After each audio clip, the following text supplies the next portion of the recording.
अधिकाऱ्यांच्या बरोबर संवाद होता आणि येणाऱ्या स्थानिक स्वराज्य संस्था जसं लोकसभा जिंकली, विधानसभा जिंकली, तसं स्थानिक स्वराज्य संस्था महायुती जिंकेल अशा प्रकारचा विश्वास आमच्या महायुतीने केलेल्या कामाच्या जोरावर या ठिकाणी कार्यकर्त्यांना सांगितलेलं आहे आणि महायुतीने केलेली कामं गेल्या 3 वर्षातली लोकांपर्यंत पोहोचवा आणि सरकारने घेतलेले निर्णय याची माहिती लोकांपर्यंत द्या, लोकांना त्या योजनेचा कार्यकर्त्यांनी करावं आणि त्याचबरोबर निवडणुकीच्या बाबतीमध्ये निवडणुका डोळ्यासमोर ठेवून आम्ही कुठलाही निर्णय घेत नाही आणि निवडणुकांसाठी आम्हाला कुठली तयारी करावी लागत नाही, कारण निवडणुका असू द्या नसू द्या शिवसेनेचं काम वर्षाचे 12 महिने 365 दिवस सुरू असतं आणि म्हणून महायुतीला या निवडणुकांची कुठलीही चिंता नाही, कारण केलेली कामं लोकांसमोर आहेत. या महाराष्ट्रातली जनता केलेल्या कामाची पोचपावती देते. हे विधानसभेमध्ये आपण पाहिलेलं आहे. 232 एवढा लँडस्लाइड मॅन्डेट विजय या महायुतीला विधानसभेत मिळालेला आहे. त्यामुळे त्याचीच पुनरावृत्ती या ठिकाणी या निवडणुकांमध्ये होणार आहे आणि एवढं हेही मी सांगतो आपल्याला की जे लोक लोकसभेमध्ये ज्यांना तुम्ही विचारला का मी सांगतो लोकसभेमध्ये ज्यांना यश मिळालं तेव्हा ते निवडणूक आयोगावर काही बोलले नाही, ईव्हीएम वर काही बोलले नाही, वोट चोरीवर काय बोलले नाही, परंतु आता मात्र ते तुमचाच प्रश्नाचं उत्तर मी देतो. आता मात्र या निवडणुकांमध्ये स्थानिक स्वराज्य संस्था विधानसभेच्या निवडणुका झाल्यानंतर वोट चोरी मत चोरी असं व्हायला लागले आणि मतांची चोरी झाली, ईव्हीएम मशीन, मतदार याद्या या सगळ्या ज्या काही त्याच्यावर आक्षेप घेऊ लागले आणि म्हणून मी त्यांना एवढंच सांगतो, जे काही बोलताय हा मतदारांचा अपमान आहे.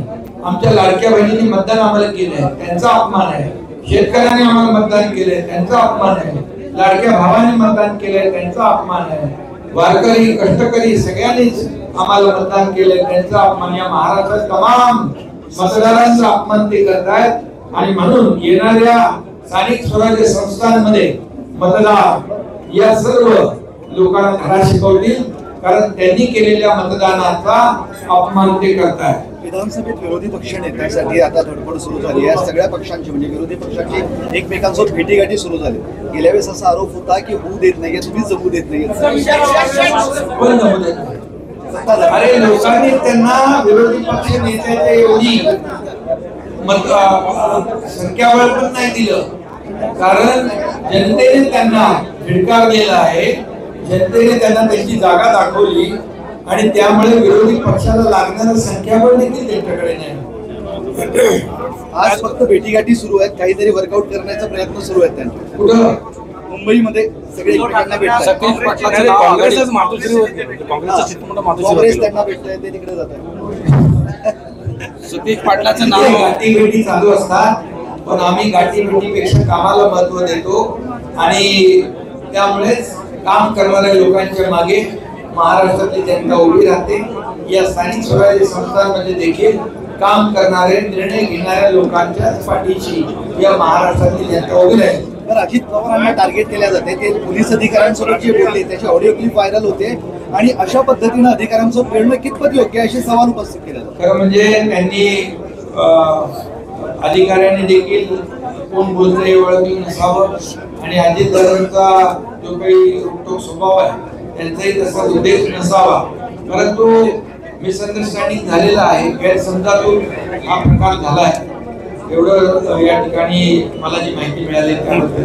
माधव साहेब, आता या गॅजेटवरून आणखी काही एक शेवटचा बंजारा कोळी समाजाकडून गॅजेट लागू करावा अशी मागणी होते आहे आणि दुसरीकडे मनोज जरांगे असं म्हणतायत की 17 सप्टेंबर पर्यंत सर्टिफिकेट वाटप केले नाही तर दसरा मेळाव्याला भूमिका जाहीर करणार. हैदराबाद गॅजेट त्यांनी सांगितलं लागू करावं, त्याप्रमाणे सरकारने GR काढला आणि त्या GR मध्ये आज ज्यांच्या म्हणजे ज्यांनी कुणबी आहेत त्यांनी ऍफिडेव्हिट द्यावं. 3 त्रिसदस्यीय कमिटी नेमलेली आहे गाव पातळीवरची, त्याचं व्हेरिफिकेशन करेल आणि ज्याची पूर्वजांची कुठली ना कुठली कशात कुणबी नोंद असेल त्यांना दाखला मिळेल. दाखला मिळण्याची एक सोपी पद्धत या ठिकाणी केलेली आहे.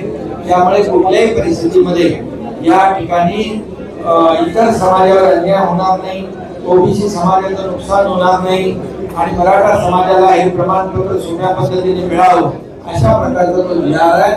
आणि त्यामुळे मला वाटतं महायुती सरकार कुठल्याही समाजावर कुणालाही न्याय देताना कुणावरही अन्याय करणार नाही. भूमिका आमची कालही होती, आजही आणि उद्याही. राष्ट्रपदाची उद्या निवडणूक आहे आणि संख्या बेरीज गोळाबेरीज करताना सत्ताधाऱ्यांची दमछाक होते, एनडीएची दमछाक होते असं म्हणतात. एनडीएची अरे बाबा आमच्याकडे पूर्ण बहुमत आहे आणि तुम्हाला उद्या मतदान झाल्यावर कळेल की आमचे जे उमेदवार आहेत एनडीएचे राधाकृष्णनजी यांना पूर्ण बहुमत या निवडणुकीमध्ये मिळेल आणि हे उद्या आपल्याला कळेल. त्यांचा पूर्ण अतिशय मोठा विजय, दणदणीत विजय उद्या आपल्याला संध्याकाळी पाहायला मिळेल.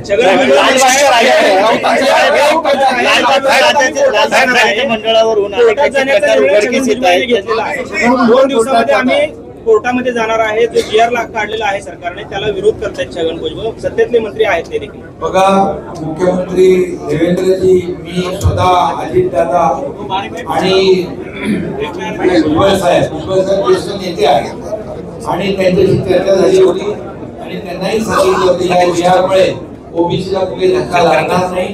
त्यांनी म्हटलं होतं हा जीआर तपासून घेऊ, कायदेशीर बाबी तपासून घेऊ आणि त्याच्यानंतर भूमिका जाहीर करू.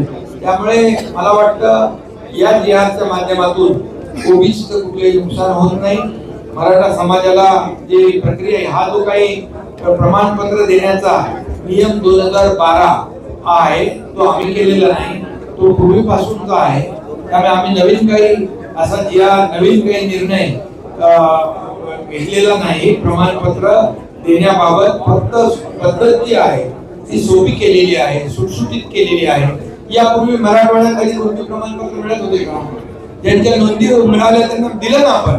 त्यामुळे ज्याचा अधिकार आहे त्याला अधिकार मिळाला पाहिजे, पण ज्याला अधिकार देताना दुसऱ्याचा अधिकार कमी होता कामा नये ही भूमिका आमची.